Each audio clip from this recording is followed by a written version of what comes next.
I saw my sister's message pop up on my phone, a picture of her wedding cake, taller than me, easily costing more than my car. And something inside me just snapped. Could you forgive someone who threw a $300,000 party while your child fought for her life? I couldn't. Not then, and maybe not ever.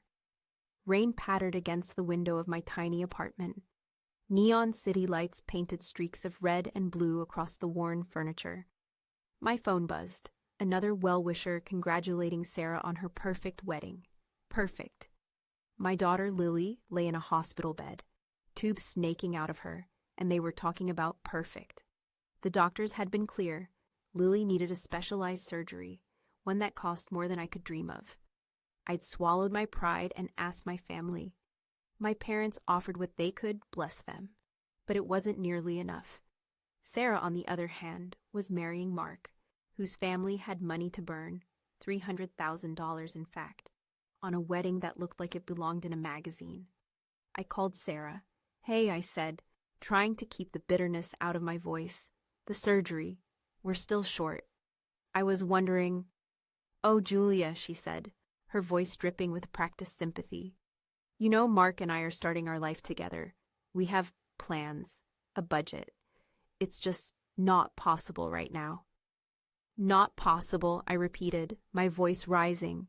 Sarah, this is about Lily's life. We're sending all our love and prayers, she chirped. I have to go. The photographer needs me. Talk soon. The line went dead. Love and prayers. That's all I got. Weeks turned into months. Lily fought, a tiny warrior in a sterile white room. I worked every shift I could, started a GoFundMe, sold everything that wasn't nailed down. The kindness of strangers kept us afloat, but the bills still loomed. And Sarah? She posted pictures of her honeymoon in Bora Bora, cocktails with tiny umbrellas, sunsets that cost more than a month of Lily's medication. Lily pulled through. It was a miracle, a testament to her strength and the dedication of the doctors. I cut Sarah out of my life. I couldn't look at her without seeing that cake, those sunsets, the blatant disregard for my child's well-being. I blocked her number, unfollowed her on every social media platform. I wanted nothing to do with her. 2 years passed. Lily was thriving, a bright, energetic kid. I'd managed to pay off most of the medical debt. Life was good. Then I got a text from an unknown number. Julia, it's Sarah. Please, I need to talk to you. I almost deleted it, but curiosity, that insidious little voice, whispered in my ear. What could she possibly want? I replied, What do you want, Sarah? The response was immediate. Can we meet? It's complicated. We met at a small cafe with free Wi-Fi and glass walls. Sarah looked different. The air of effortless perfection was gone, replaced by a weariness that settled deep in her eyes. The AR social media filters she always used to look flawless were absent. What is it, Sarah? I asked, my voice cold. She took a shaky breath. Mark made some bad investments. Really bad. We're losing everything. My first instinct was a cruel satisfaction. Karma, I thought. I don't understand, I said, feigning ignorance. What does this have to do with me? We need help, Julia. Desperately. We're about to lose our house. We're going to be bankrupt. I stared at her. After everything, after refusing to help save my daughter's life, she had the audacity to ask me for help. And you thought I would help you? I asked, incredulous. We don't have anyone else to turn to, she pleaded, tears welling up in her eyes. Please, Julia. Mark he's not handling this well. I'm scared. I thought of Lily, of her small hand clutching mine in the hospital, of the fear that had consumed me. And I looked at Sarah, broken and desperate, and a flicker of something stirred within me. How much do you need? I asked, the words tasting like ash in my mouth. 100,000, she whispered. 100,000, an amount I could never dream of having, but I had saved a little for Lily's future. I don't have that kind of money, I said honestly. Anything would help, she begged. Please. I walked away. I couldn't do it. I couldn't give her a single penny. She chose a party over my child's life. I couldn't forgive that. That night, I couldn't sleep. Sarah's face haunted me, the despair in her eyes. Lily was asleep in her room, her breathing soft and even. Was I being too harsh? Should I find it in my heart to forgive? To help my own sister, even after everything? What would you do? It was a message from Mark. Julia, I know Sarah asked you for money. Don't give her anything. She deserves this. My blood ran cold. What was going on? Why would Mark tell me not to help? I called Sarah. She didn't answer. I sent her a message. Mark told me not to give you money. What's going on? Minutes ticked by, each one feeling like an eternity. It was Sarah, her voice trembling. He found out about something. Something I did. Something I've been hiding for years. What did you do, Sarah? I asked. My heart pounding in my chest. She hesitated. Remember when you said you were short on the surgery money? And I said we couldn't help? Yes, I said, my voice barely a whisper. That wasn't entirely true, she said, her voice cracking. Mark's parents offered to help. They said they'd pay for half of it, but I told them you had it covered. I didn't want you to get the credit. I wanted the wedding to be all about me. I gasped. She had lied. She had actively prevented Lily from getting the help she needed, all for her own selfish vanity. You let my daughter suffer because you wanted a perfect wedding? I asked, my voice shaking with rage. I know it was awful, she sobbed. I was young and stupid, and I can't take it back. But please, Julia, don't tell Mark. He'll kill me. Kill you? I repeated, my mind reeling. What was going on? He has a temper, she said, her voice barely audible. And he has connections. Please, Julia, you have to help me. I'm scared for my life. I hung up. I needed to think. Sarah had lied, had been selfish and cruel. But was she in danger? Was Mark capable of violence? I did some digging. I searched Mark's name online and found a few articles about his family. They were wealthy, powerful, and rumored to have ties to some shady businesses. My phone buzzed again. This time it was an anonymous message. Stay out of it, Julia. You don't want to get hurt. Fear gripped me. This was getting serious. Was Sarah telling the truth? Was she really in danger? Or was this some kind of elaborate manipulation? I decided to go to the police. I told them everything. About Sarah's lie, Mark's message, the anonymous threat. They listened patiently, but seemed skeptical. They said they would look into it, but warned me not to get involved. But I couldn't just stand by. Sarah was my sister. Even if she had betrayed me in the worst way possible, I had to find out the truth. I started by looking into Mark's business dealings. I spent hours online, sifting through financial records, news articles, and social media posts. I discovered that Mark had made some risky investments in a new blockchain app, one that promised huge returns but seemed fishy. I found a hidden folder on Mark's company website. It was password protected, but after some effort, I managed to crack it. Inside, I found a series of documents that showed Mark was involved in a fraudulent scheme, one that could land him in serious trouble. This time, it was Sarah. He knows I told you, she said, her voice frantic. He's coming for me. Please, Julia, help me. Where are you? I asked, my heart pounding. I'm at our house, she said. Please hurry. I raced to Sarah's house, my hands shaking on the steering wheel.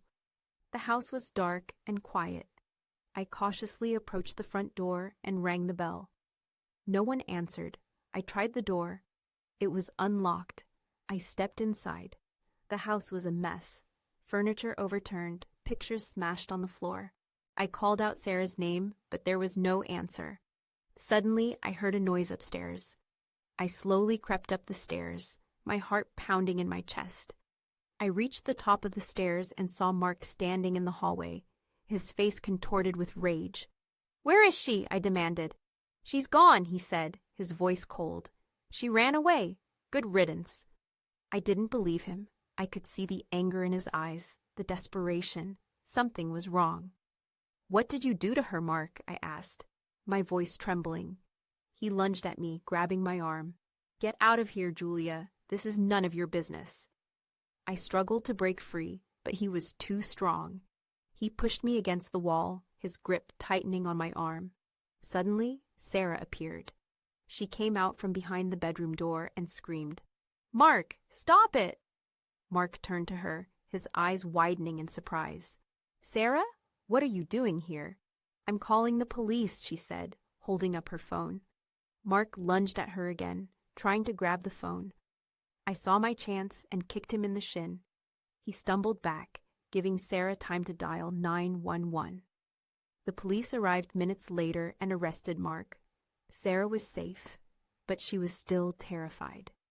The investigation revealed that Mark had been planning to flee the country with the money he had stolen from his investors.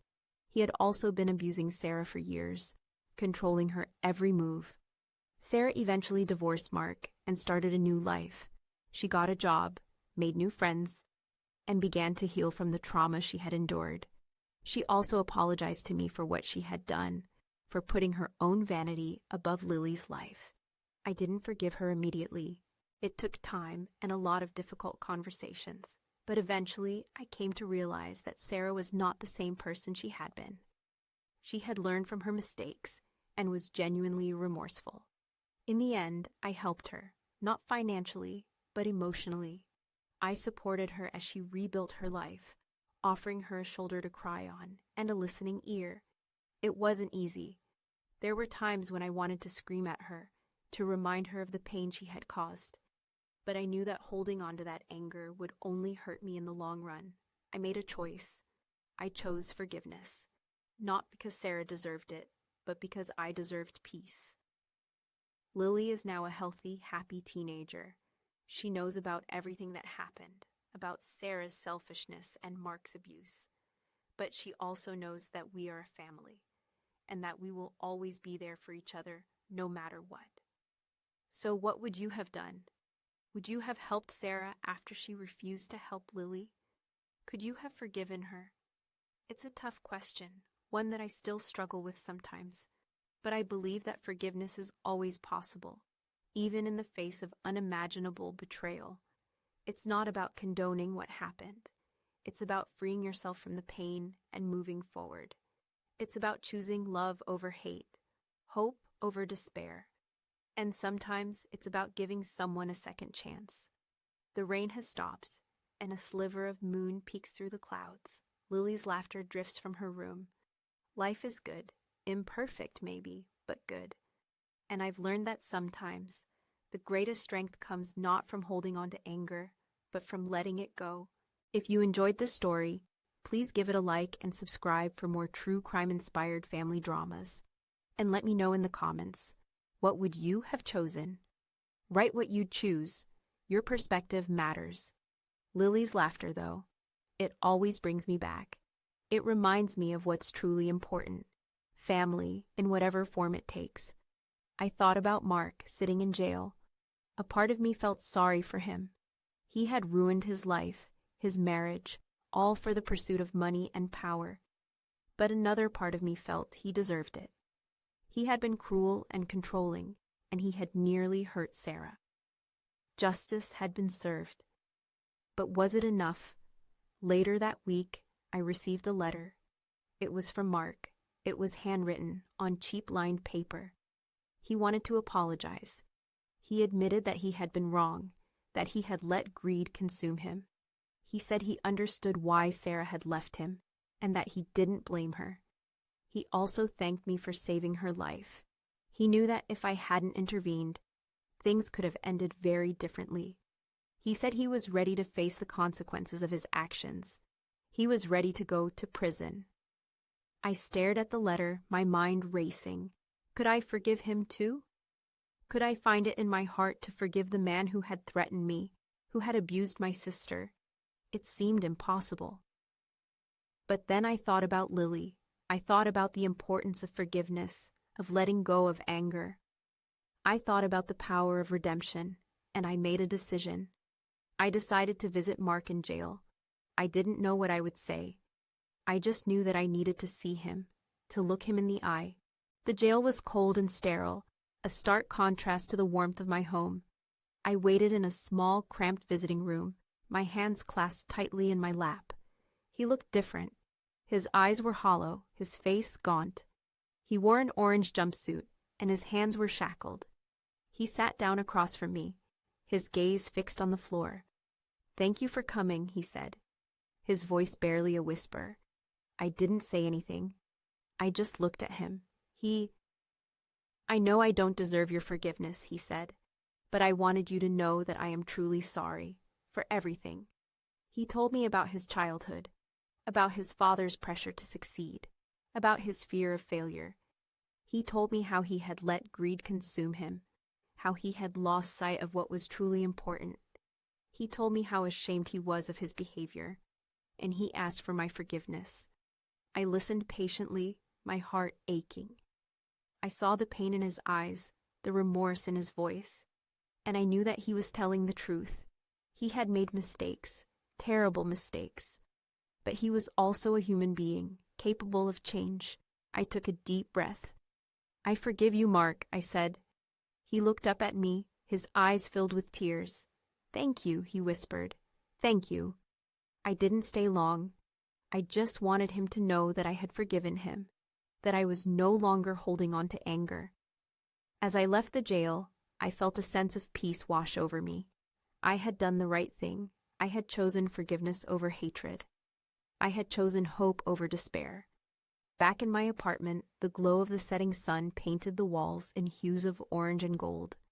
Lily was doing her homework at the kitchen table, her brow furrowed in concentration.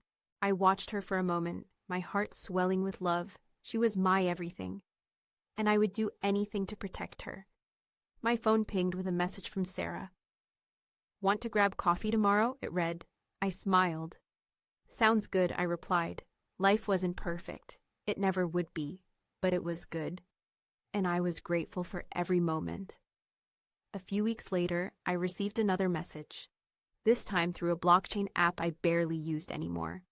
It was an old classmate, someone I hadn't spoken to in years. The message was simple. "Heard about what happened with Sarah. So sorry. Remember that time in college when you caught Mark cheating on her?" My stomach dropped. Cheating? College? This was years before the wedding, before Lily, before everything. I felt a cold dread creep up my spine. What else didn't I know? I tracked down my old college roommate, Emily. We hadn't spoken much since graduation, but I knew she'd always been good at remembering details. "Emily, it's Julia. I need to ask you something about Mark, Sarah's ex. Do you remember anything about him cheating on Sarah in college?" There was a pause. "Wow, Julia. That's a blast from the past." "Yeah, I remember. He cheated on her with... Let me think. Jessica. No, that's not right. Melissa. Melissa Carter. It was a whole thing. Sarah was devastated." Melissa Carter. The name rang a faint bell. I did some more digging online, searching for Melissa Carter, Mark's name, and college. I found a forum post from someone claiming to be a former classmate of Mark's. The post mentioned a messy breakup involving Mark, Sarah, and another woman named Melissa, and alluded to a secret that had been kept hidden for years. Secret? What secret? I messaged the user, but they hadn't been active in years. Dead end. I felt like I was chasing shadows, grasping at fragments of the past. But I couldn't shake the feeling that there was something more to this story, something that Sarah hadn't told me. I called Sarah. "Hey," I said, trying to keep my voice casual. "I was just thinking about college, and I remembered something about Mark, and... Melissa Carter? Does that name ring a bell?" There was a long pause. "Julia, where are you going with this?" she asked, her voice tight. "Just curious," I said. "Did Mark ever cheat on you with her?" "It was a long time ago," she said evasively. "It doesn't matter anymore." "Sarah, it does matter," I insisted. "Did he cheat on you?" She sighed. "Yes, okay? He cheated on me with Melissa. It was a one-time thing, a drunken mistake. He apologized, and I forgave him. Is that all? I asked, my voice skeptical. Yes, she said firmly. That's all. I didn't believe her. Something in her tone, the way she hesitated, told me she was hiding something. But what? I decided to confront Melissa Carter directly. I found her on LinkedIn. She was a successful lawyer living in another state.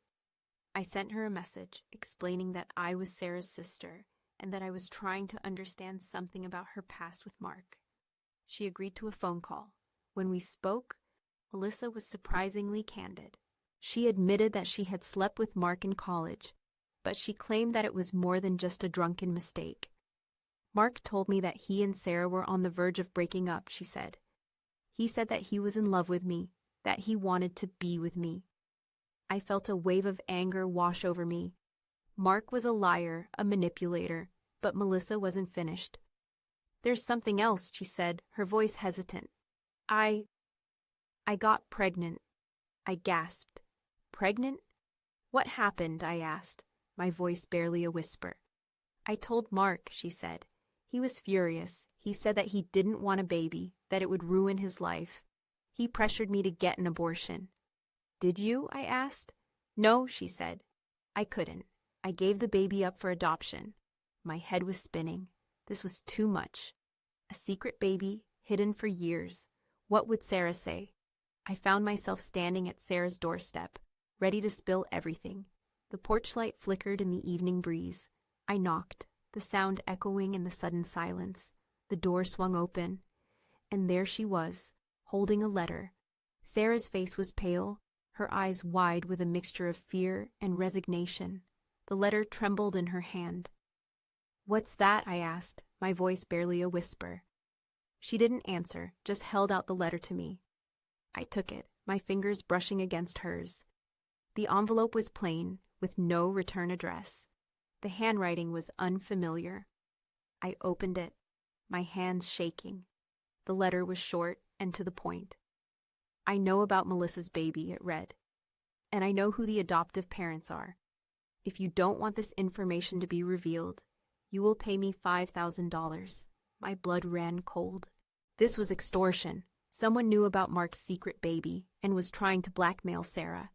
Who sent this? I asked, my voice trembling. Sarah shook her head. I don't know, she said. It just arrived this morning. I looked at the letter again, searching for any clues. But there was nothing, just a typed message and a demand for money. What are you going to do? I asked. I don't know, she said, her voice breaking. I can't pay that kind of money.